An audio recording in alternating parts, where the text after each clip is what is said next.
அனைவருக்கும் வணக்கம். எங்கள் சபை immaculate heart of Mary Pondicherry சேர்ந்தது. எங்கள் சபையை தோற்றுவித்தவர் ஃபாதர் லூயிஸ் சவைன் துப்பி என்பவர். அவர் பெண்களுக்காக, பெண்கள் கல்வியின் வளர்ச்சிக்காக எங்கள் சபையை தோற்றுவித்தார். இந்த இல்லத்தில் நாங்கள் 45 வருடங்களாக நாங்கள் பணி செய்து வருகிறோம். இந்த காது கேளாத மாணவிகளுக்காகவும் ஊனமற்ற மாணவிகளுக்காகவும் இங்கே தொடங்கப்பட்டு பணி செய்து வருகிறோம்.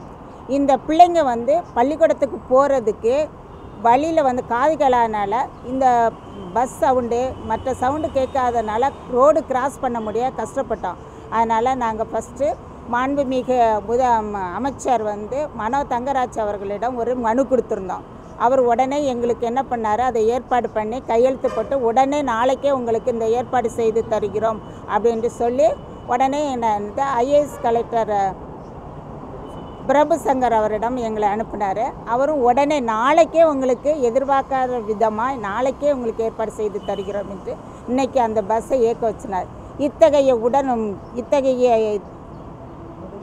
முறைகளை எங்களுக்கு வழிநடத்தி உடனடியாக துரிதமாக எங்களுக்கு அரேஞ்ச் பண்ணி கொடுத்தது இந்த அரசு, திராவிட முன்னேற்ற சங்க அரசு எங்களுக்கு மிகவும் உறுதுணையாக இருக்கிறது. அதனால் மாண்புமிகு முதலமைச்சர் மு.க. ஸ்டாலின் அவர்களுக்கு எங்களது நன்றியை தெரிவித்துக் கொள்கிறோம். அரசுடைய இந்த மாதிரி சேவைகளை நீங்கள் எப்படிமா பார்க்குறீங்க? மகளிர் விடியல் பயணம் திட்டம்லாம் இருக்குது, அதை நீங்கள் எப்படி பார்க்குறீங்க? எவ்வளோ பிள்ளைகள் படிக்கிறாங்க? எந்தெந்த நேரத்தில் பேருந்து இயக்கம்? இங்கிட்டு கேட்குறீங்களா, மற்ற இடத்துல கேட்குறீங்களா? எவ்வளோ பிள்ளைகள் போகிறாங்க வராங்க? இங்கே தற்போது 25 பிள்ளைங்கள் இருக்கிறாங்க, காது கேளாத பிள்ளைங்க. இதுக்கு முன்னால் நிறைய ஒர்க்கர்ஸும் இருந்தாங்க, ஊனமற்ற பிள்ளைங்களும் இருந்தாங்க. காது கேளாத பிள்ளைங்களை படிக்க வச்சு தையல் அல்லது ஏதோ தொழிற்கல்வி படிக்க வச்சு அவங்க இங்கேருந்து அதை பயன்பெற்று போய்கிட்டு இருந்தாங்க. அப்போல்லாம் நாங்கள் கேட்டோம், எங்களுக்கு தனியாக ஒரு பேருந்து இயக்கம்படி தரல. ஆனால் காது கேளாத மாணவிகளுக்கு எல்எஃப்சியில் படிக்கும்போது அவங்களுக்கு தனி பேருந்து இயக்கப்பட்டது.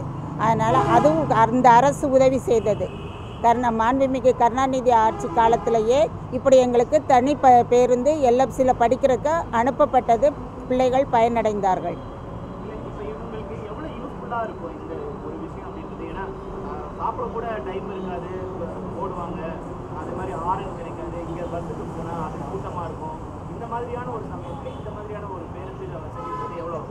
எங்கள் பிள்ளைங்க இங்கேருந்து அடையாருக்கு போனோம். அடையார் கெனால் ரோடு பழைய கேன்சர் இன்ஸ்டியூட் பக்கத்தில் போனோம். அந்த பிள்ளைங்க கொஞ்சம் லேட் ஆகிட்டனால 2 பஸ் ஏறணும். இங்கேருந்து இப்போ அந்த அசோக் பிள்ளார் போய் அங்கேருந்து இன்னொரு பஸ் எடுத்து போனோம். அதனால் இந்த ரோட்டை 100 அடி ரோடை 2 ரோடு கிராஸ் பண்ணணும். அதனால் அந்த பிள்ளைங்களுக்கு கிராஸ் பண்ண இதை முன்னால் ஒரு பிள்ளை ஆக்சிடெண்ட் ஆகிட்டு லாங்காகோ. அதனால் நாங்கள் இந்த பிள்ளைங்களுக்கு டிரைவர் கண்டக்டர்காரரும் உங்கள் பிள்ளைங்க குறுக்க ஓடுறாங்கன்ட்டு எங்கிட்டயே நிறுத்தி பஸ்ஸை நிறுத்தி கம்ப்ளைண்ட் பண்ணாங்க. இனிமேல் அந்த கம்ப்ளைண்ட்டுக்கோ எதுக்கும் இடம் இல்லாமல் எங்கள் வாசப்படியிலேயே இந்த பிள்ளைங்க ஏறி அங்கே காலேஜ்லேயும் வாசல்லே இறங்குற மாதிரி ஏற்பாடு செய்து கொடுத்தது இந்த அரசு தான் எங்களுக்கு.